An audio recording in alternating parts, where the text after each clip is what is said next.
आम्हाला पोराबाळांवर बोलायला लावू नका, बाळासाहेब थोरातांनी सुजय विखेंना हा टोला लगावलाय। पोराबाळांनो, काळ खूप मोठा आहे, काळजीपूर्वक जा असंही थोरातांनी म्हटलंय। तर एका पोराबाळानंच तुमचा पराभव केलाय असं सुजय विखे यांनी प्रत्युत्तर दिलंय। ठीक आहे, ते आता बोलतायत ते बोलू द्यायचं। आता काय म्हणजे आता सुजय विखेंवर बी बोलावं, टीका करावी।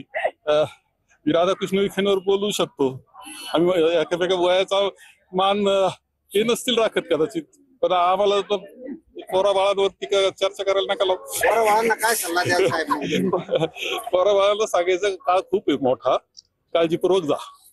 जर पोरा बाळांवर बोलायचं नव्हतं तर विधानसभेच्या प्रत्येक भाषणावर माझ्याबद्दल का बोलले? का तुम्ही अमोल खताळा खबरी म्हटले? का तुम्ही म्हटले की सुजय विखेला आम्ही पळून लावलं, काट्यात लपला होता तर काटे काढत असेल? मग तेव्हा आम्ही पोरा बाळा नव्हतो। आज तुमचा पराभव झाला तर आम्ही पोरा बाळा झालो। माननीय थोरात साहेब, आम्ही आमचा सन्मान करतो। आम्हाला पोरा बाळ म्हणून म्हणण्याची चूक तुम्ही केली, म्हणून एका पोरा बाळानेच तुमचा पराभव केला।